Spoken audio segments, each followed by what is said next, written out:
NDA के science paper में 150 plus marks obtain करना बहुत ही आसान है अगर आप सही स्ट्रेटजी के साथ प्रिपरेशन करते हैं। तो अगर आप भी 150 प्लस मार्क्स ऑब्टेन करना चाहते हैं तो आप मुझे फॉलो करिए और मेरे सारे साइंस लेक्चर्स को मिशन पॉसिबल के यूट्यूब चैनल पर जरूर देखिए। आप इजिली 150 प्लस मार्क्स ऑब्टेन कर लेंगे बहुत ही कम कंटेंट्स को पढ़कर।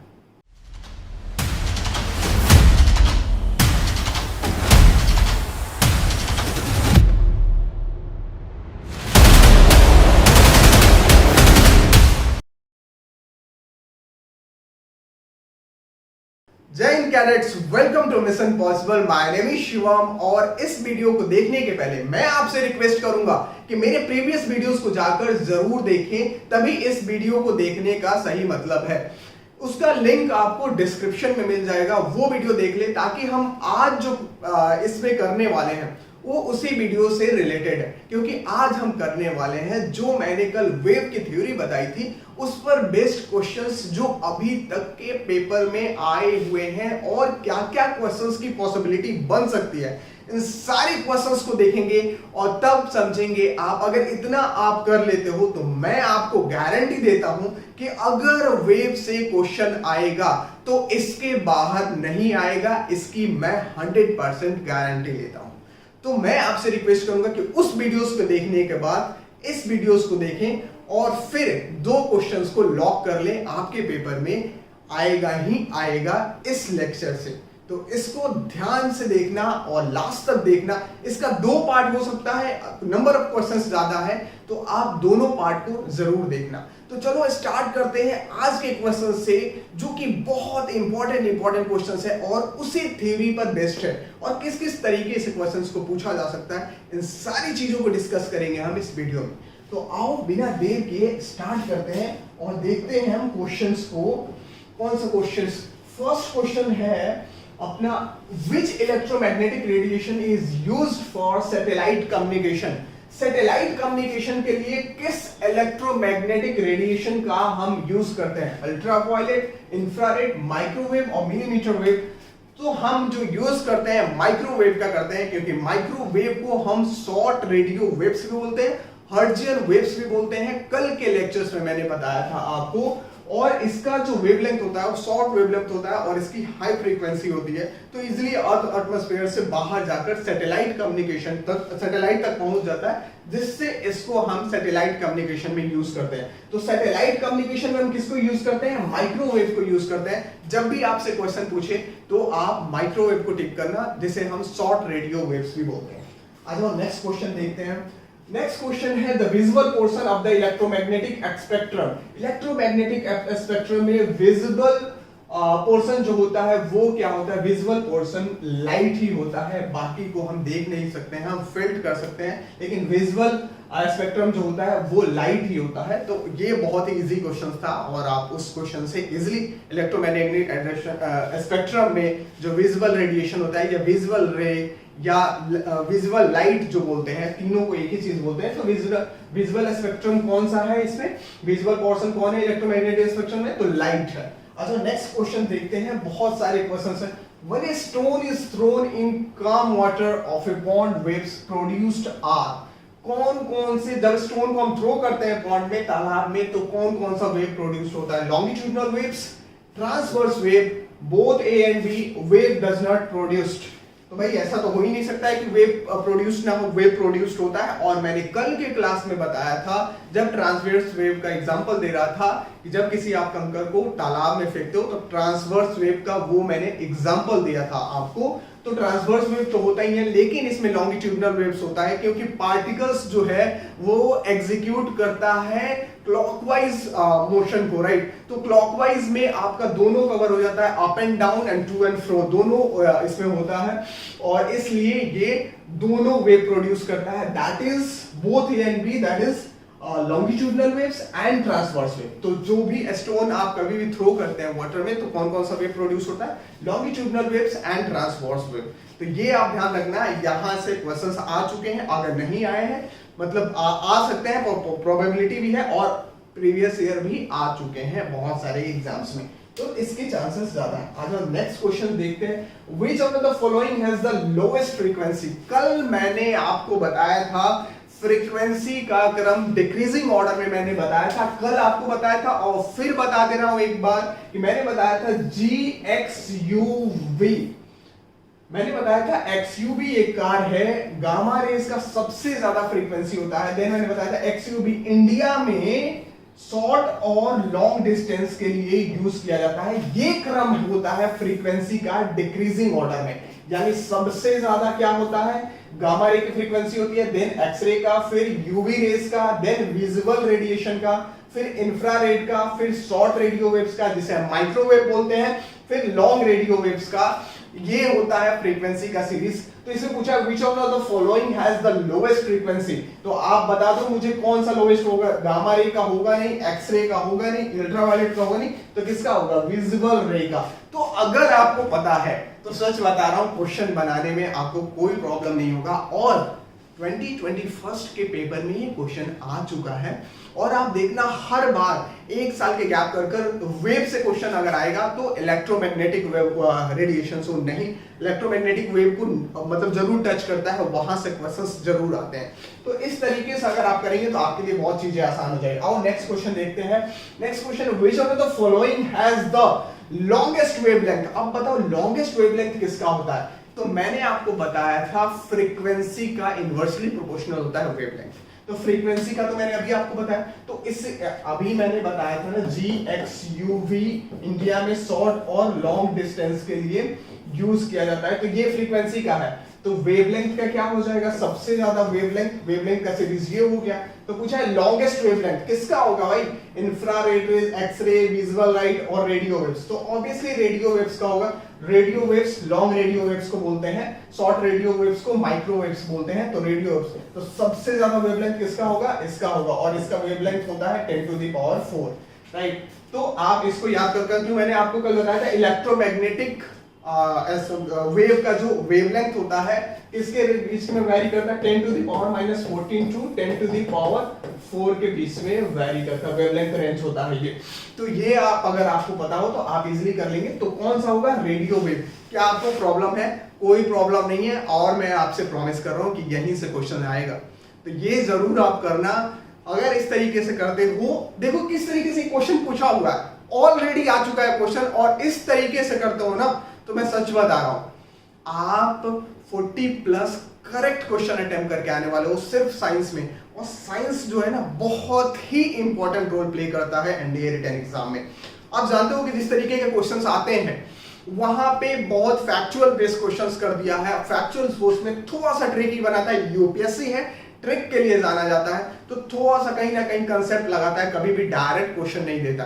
तो आप इस तरीके से अगर आपका कंसेप्ट क्लियर है तो आप क्वेश्चन करने में आपको कोई प्रॉब्लम नहीं होगी। तो आ जाओ नेक्स्ट क्वेश्चन को देखते हैं। और नेक्स्ट क्वेश्चन जो है वो है अपना radar which detects the presence of an enemy aircraft uses. Radar किसको करता है, देखो radio detection and ranging. Radar का जो फुल फॉर्म होता है वो होता है रेडियो डिटेक्शन एंड रेंजिंग बोलते हैं, एंड रेंजिंग। रडार का फुल फॉर्म होता है radio detection and ranging.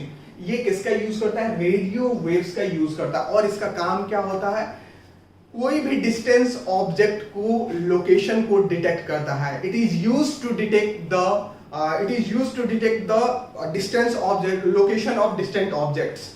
Radar का यही काम होता है। और किसका यूज करता है, रेडियो वेव्स का यूज करता है। ये ध्यान से कर लेना, यहां से क्वेश्चंस आते हैं, बहुत ही कॉमन क्वेश्चन है। रडार से अगर पूछेगा तो इस तरीके से कौन सा वेव का यूज करता है, तो आप इजीली कर लोगे। रेडियो डिटेक्शन एंड रेंजिंग होता है, राइट। अच्छा नेक्स्ट क्वेश्चन देखते हैं। Forged documents are detected by, forged documents होता है, नकली डॉक्यूमेंट्स को चेक किया जाता है, उसमें किस वेव का यूज किया जाता है, इंफ्रारेड रेज का यूज किया जाता है। किसका, इंफ्रारेड रेज का यूज किया जाता है फॉर डॉक्यूमेंट्स का पता लगाने के लिए। तो ये बहुत ही फैक्चुअल क्वेश्चन था और इस तरीके के क्वेश्चंस आ सकते हैं, तो इसे जरूर करना, राइट। आज आप नेक्स्ट क्वेश्चन देखते हैं। Which of the following does a TV remote control unit uses to operate TV sets? देखो ये ऑलरेडी यूपीएससी में क्वेश्चंस आ चुका है, आईएएस में क्वेश्चंस आ चुका है। और इस तरीके के देखो generally TV remote control infrared rays का यूज करता है, जिसको एग्जाम में कम से कम 50 बार आ गया है। TV remote control uses infrared rays to operate TV sets करता है, ठीक है। लेकिन कुछ जो है इंफ्रारेड रेज के अलावा रेडियो वेव्स का भी यूज करते हैं। तो देखो ऑप्शन में इंफ्रारेड रेज नहीं है, यानी आपका क्या होगा, कुछ जो है रिमोट कंट्रोल रेडियो वेव्स का भी यूज करते हैं। लेकिन जो अगर इंफ्रारेड रेज ऑप्शन में रहता तो आप उसी को करना, infrared rays TV remote control के लिए यूज किया जाता है। तो आप इसमें कंफ्यूज मत होना, कुछ TV remote control radio waves का भी यूज करते हैं, लेकिन मोस्टली आपका इंफ्रारेड रेज का यूज करते हैं। तो इसका आंसर होगा टीवी रिमोट कंट्रोल यूजेस क्या करता है, रेडियो वेव्स का यूज करता है। अच्छा नेक्स्ट क्वेश्चन देखते हैं। नेक्स्ट क्वेश्चन है which of the following waves bats use to detect the obstacle in their flying path. Bats जो होता है चमगादड़, वो क्या होता है, वो तो अल्ट्रासोनिक वेव्स प्रोड्यूस भी करता है और उसको प्रोड्यूस करके क्या करता है, इकोलोकेशन का यूज करता है और डिटेक्ट करता है। वहां से इको होके आता है, कोई भी प्रे को उसका जो शिकार होता है वहां से इको होके आता है उसके पास रिफ्लेक्ट होके, और जिससे वो पता लगा लेता है कि उसका प्रे कहाँ है और उसके हिसाब से उसका शिकार कर लेता है, राइट। तो बैट्स किसका यूज करता है, तो अल्ट्रासोनिक वेव्स का यूज करता है, राइट। ये इसमें कंफ्यूज मत होना, अल्ट्रासोनिक वेव्स का यूज करता है। जो साउंड वेव्स होता है जिसे हम मैकेनिकल वेव्स और लॉन्गिट्यूडिनल वेव्स बोल सकते हैं, ठीक है। ये अल्ट्रा मैग्नेटिक वेव्स नहीं होता है, ठीक है। तो अल्ट्रासोनिक वेव्स का यूज करता है क्या, बैट करता है। ये भी क्वेश्चंस बहुत ही इंपॉर्टेंट है। अच्छा नेक्स्ट क्वेश्चन देखते हैं। The next question is what happens in this question. अच्छा थोड़ा इसका सीरीज इधर हो गया। Consider the following part of a spectrum: visible, infrared और ultraviolet rays, और क्या है, फोर्थ है माइक्रोवेव, राइट। आप देख लेना, दूसरे में है इंफ्रारेड, तीसरे में अल्ट्रावायलेट और चौथा है micro. Which of the following is the correct sequence in which the wavelength increase? मैंने आपको बताया था ना अभी, G, X, U, V, short और लॉन्ग डिस्टेंस, ये होता है वेवलेंथ इंक्रीजिंग ऑर्डर। ये सबसे वेवलेंथ लिस्ट होता है और सबसे वेवलेंथ ज्यादा लॉन्ग रेडियो वेव्स का होता है। तो आप यहां से कर सकते हो। तो इसका सीरीज बनाना है तो आप इजीली बना सकते हो।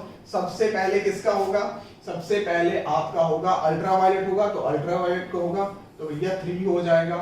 उसके बाद किसका हो जाएगा, फिर हो जाएगा XUV, ठीक है। तो पहले विजिबल का हो जाएगा तो 3 1 हो जाएगा, फिर 2 इंफ्रारेड का हो जाएगा और फिर 4 माइक्रोवेव्स का। तो 3 1 2 4 इज द करेक्ट सीक्वेंस। आप ऐसे कर सकते हो। सबसे पहले होगा अल्ट्रावायलेट का होगा, ठीक है। वेवलेंथ सबसे पूछा है कि इंक्रीजिंग ऑर्डर में आपको वेवलेंथ समझना है, तो सबसे कम होगा अल्ट्रावायलेट का, देन किसका होगा, विजिबल रेडिएशन का, फिर होगा इंफ्रारेड का और देन होगा माइक्रोवेव्स का। तो ये आपका करेक्ट सीक्वेंस होगा इंक्रीजिंग ऑर्डर में वेवलेंथ का। तो आप ऐसे इजीली कर लोगे, कोई प्रॉब्लम नहीं होगा।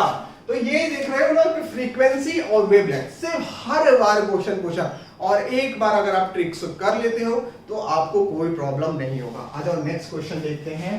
क्वेश्चन नंबर है अपना ये, which are the following pairs of rays is electromagnetic in nature. Electromagnetic rays कौन कौन सा होता है, कल मैंने आपको बताया था which of the following is not an electromagnetic wave, जिसमें मैंने आपको बताया था कैथोड रेज, कैनाल रेज और क्या क्या बताया था, अल्फा रेज, बीटा रेज, और बताया था मैंने आपको साउंड वेव्स, अल्ट्रासोनिक वेव्स।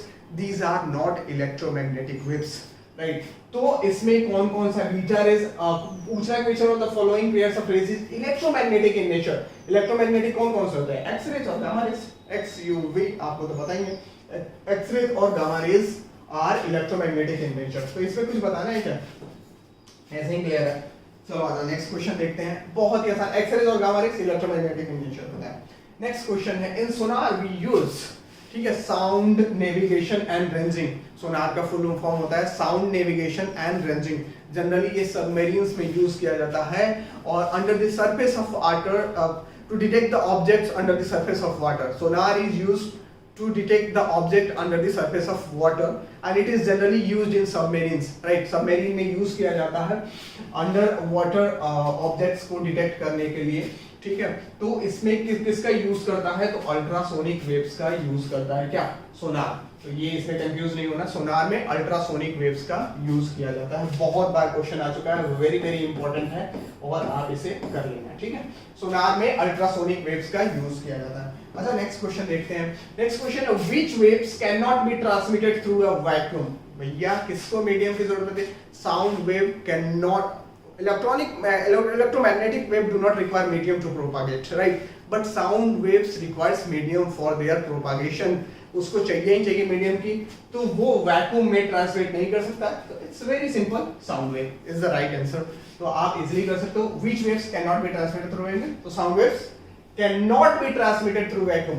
भाई कुछ प्रॉब्लम है, इस तरीके से क्वेश्चंस को उड़ा दोगे आप, और अगर इस तरीके से क्वेश्चंस पढ़ लेते हो इस तरीके से सीक्वेंस में, तो कोई प्रॉब्लम नहीं होगा। चाहे आप 10+2 का पेपर हो, आराम से प्रिपरेशन कर सकते हो। और मैं इसी तरीके से कराता हूं। मेरी स्ट्रैटेजी बिल्कुल अलग होती है, क्योंकि मैं समझता हूं कि जिसकी स्ट्रैटेजी सही होती है, नॉलेज रखने से आप पेपर क्लियर नहीं कर पा रहे, आपकी स्ट्रैटेजी सही होनी चाहिए। और this is the way of learning. अगर इस तरीके से आप चीजों को पढ़ते हो, इस तरीके से करते हो, तो कम टाइम में आप ज्यादा चीजें ऑब्टेन कर लोगे, फिर आपको फालतू चीज पढ़ने की जरूरत नहीं। यानी एक बार आप काम करोगे और आपका काम के लिए, वो आपके लिए हमेशा हमेशा के लिए हो जाएगा और आप इजीली क्वेश्चंस कर लोगे।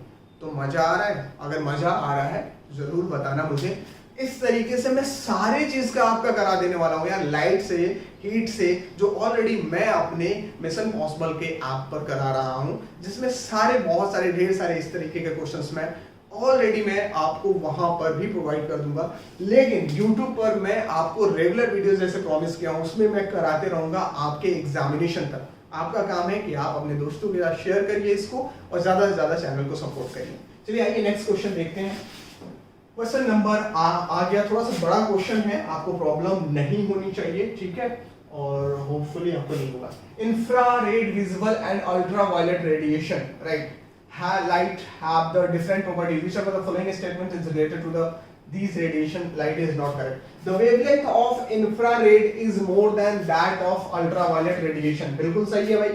वेवलेंथ जो है इंफ्रारेड का अल्ट्रावायलेट से ज्यादा होता है, सही है, करेक्ट है, मतलब उसमें वो आपका ऑप्शन नहीं होगा। इससे पूछा है कि नॉट करेक्ट, कौन सा करेक्ट नहीं है? सेकंड है option, the wavelength of ultraviolet is smaller than visible light. बिल्कुल सही है जी, ये भी सही है, ये भी करेक्ट है। The photon energy of visible light is more than that of infrared light. देखो एनर्जी जो होता है वो वेवलेंथ का इनवर्सली प्रोपोर्शनल होता है, यानी वेवलेंथ जो होता है एनर्जी का इनवर्सली प्रोपोर्शनल होता है। तो अगर जिसका वेवलेंथ ज्यादा होगा उसकी एनर्जी कम होगी। तो क्या पूछ रहा है? Photon energy of visible light. Visible light और इंफ्रारेड लाइट में किसका वेवलेंथ ज्यादा होता है? इंफ्रारेड का ज्यादा होता है। तो विजिबल लाइट की जो इंफ्रारेड का ज्यादा होता है, तो इसकी क्या होगी? अगर वेवलेंथ ज्यादा है तो एनर्जी कम होगी। तो the photon energy of visible light is more than that of infrared light. बिल्कुल सही है, ये भी सही। फोर्थ ऑप्शन है आपका, फोर्थ है the photon energy of ultraviolet is lesser than that of visible light. नहीं, अल्ट्रावायलेट का जो होता है आपकी एनर्जी होती है वो ज्यादा होती है विजिबल से, जबकि ये लेसर बोल रहा है। तो ये गलत है, तो आपका ऑप्शन हो जाएगा D option. D is the correct answer, इसमें कोई डाउट नहीं होना चाहिए। अगर आपको पता होगा तो आप इजीली कर लेंगे क्वेश्चन को। अच्छा नेक्स्ट क्वेश्चन देखते हैं और नेक्स्ट क्वेश्चन को समझते हैं। Who is the inventor of radar? A.H. Taylor and Leo C Young ने इन्वेंट किया था रडार को। बस याद रखना, डिस्कवरर का नाम पूछ लेता है, इन्वेंटर का नाम पूछ लेता है, तो आपको पता होना चाहिए।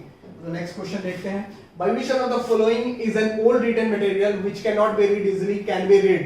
ओल्ड रिटन मटेरियल को रीड करने के लिए इंफ्रारेड रेज का यूज करते हैं। किसका यूज करते हैं हम? इंफ्रारेड रेज का यूज करते हैं। Old written material, forged documents को पढ़ने के लिए भी इंफ्रारेड रेज का, और ओल्ड रिटन मटेरियल को पढ़ने के लिए भी हम किसका यूज करते हैं? ओल्ड फॉर्ज्ड डॉक्यूमेंट्स को डिटेक्ट करने के लिए हम इंफ्रारेड रेडिएशन का यूज करते हैं, इंफ्रारेड रेज का।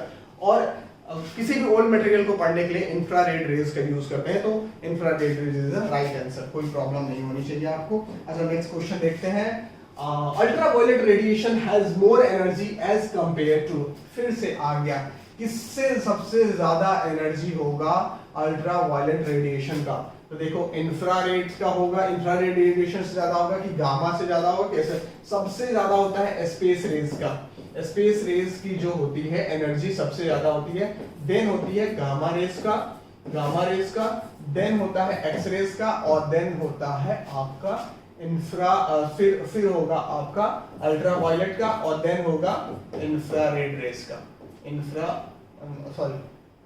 इंफ्रारेड रेस का, ठीक है। तो ये होता है, तो किससे infrared radiation has more energy as compare to किससे, इंफ्रारेड रेस से।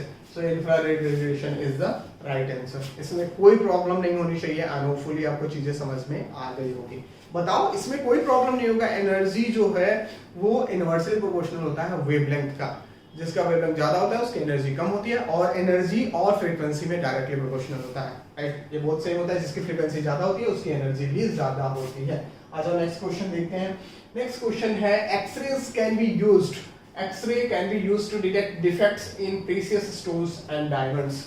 एक्सरेज का यूज किया जाता है डिटेक्ट करने के लिए प्रीशियस स्टोन्स एंड डायमंड्स को डिटेक्ट करने में इसका यूज किया जाता है। So A is the right answer. आपको दूसरा ऑप्शन पढ़ने की जरूरत है। To detect heart disease, heart disease करने के लिए नहीं, ह्यूमन बॉडी को पेनिट्रेट करता है। एक्सरेज का जो यूज होता है हम to capture the images of bones वगैरह के लिए, तो उसके लिए हम यूज करते हैं। हार्ट डिजीजेस के लिए नहीं करते हैं। To detect gold under the earth, इसके लिए भी नहीं। For cutting and welding of metals नहीं। एक्सरेज का यूज करते हैं to detect defects in precious stones and diamond को डिटेक्ट करता है कि कहाँ यहाँ पे स्टोन्स में डिफेक्ट्स है और डायमंड्स में।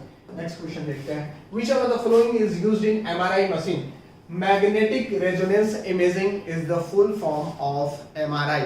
MRI कराते हैं हम, वही एक्सरे का ही आप बोल सकते हो, थोड़ा सा रिफाइंड वर्जन होता है MRI। जब आप एक्सरे से चीजें पता नहीं चलती है तो फिर MRI किया जाता है, और MRI का फुल फॉर्म होता है मैग्नेटिक रेजोनेंस एंड इमेजिंग होता है, और ये यूज करता है मैग्नेटिक वेव को। So there should not be any doubt, magnetic wave का यूज करता है क्या, MRI। So M for magnetic and M for magnetic wave. So you can easily remember this, memorize it. There should not be any problem.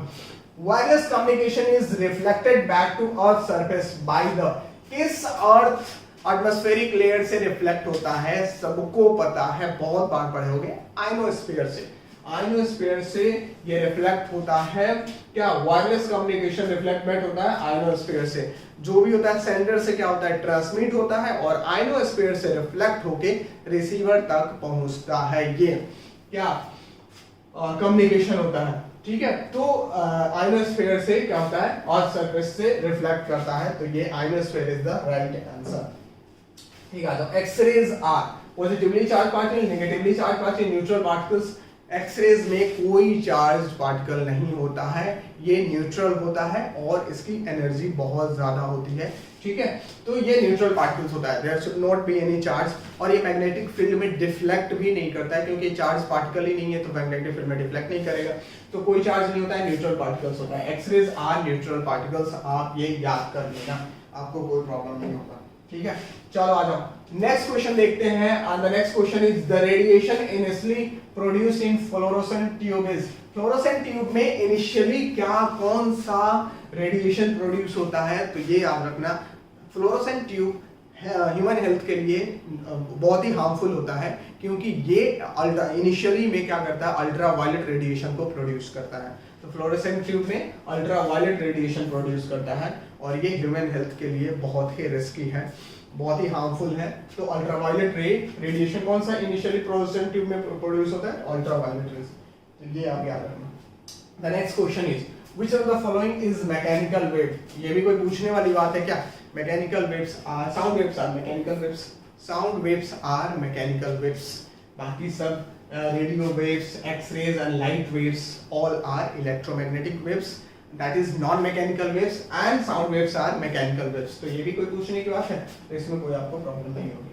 अच्छा, next question देखते हैं। Intensity of any wave is proportional two of the following. Intensity of any wave is क्या होता है, square of amplitude होता है, ये याद रख लेना आप। अगर आपसे इसे पूछे तो इसके इंटेंसिटी ऑफ एनी वेव और एम्पलीट्यूड में क्या रिलेशन होता है, डायरेक्टली प्रोपोर्शनल होता है, स्क्वायर ऑफ एम्पलीट्यूड होता है। So this is the relationship between intensity of any wave and amplitude। तो इस तरीके के क्वेश्चंस आप ढेर सारा कर सकते हैं और आपको कोई डाउट नहीं होगा। और मैं आपको चैलेंज कर रहा हूं कि अगर इतना क्वेश्चंस कर लेते हो ना, तो इससे बाहर क्वेश्चंस आपको नहीं मिलने वाला। और क्या आपको लग रहा है कि मिलेगा, बिल्कुल नहीं मिल सकता है। तो अगर इस तरीके से चीजें करते हो, थ्योरी क्लियर कर लेते हो और उस पर बेस्ट क्वेश्चन कर लेते हो, तो आपका काम हो गया। और ये सारी चीज का है, और ये 40 प्लस इजिली ऑब्टेन करने का करेक्टली आप अटेम्प्ट करोगे पेपर में, साइंस के पेपर में। तो इस तरीके से करते हो तो आपका काम आसानी से हो जाएगा, कोई प्रॉब्लम नहीं होगा। तो मिलते हैं नेक्स्ट क्लास में, और नेक्स्ट वीडियोस में हम इससे रिलेटेड जो रिमेनिंग क्वेश्चंस होगा उसको हम करेंगे और देखेंगे कि किस तरीके से चीजें हमारे लिए आसान हो जाती है। राइट, तो नेक्स्ट वीडियोस में मिलते हैं, इसके आगे हम कंटिन्यू करेंगे और वहां पर भी इससे रिमेनिंग जो क्वेश्चन होगा उसको करेंगे। तब तक के लिए जय हिंद।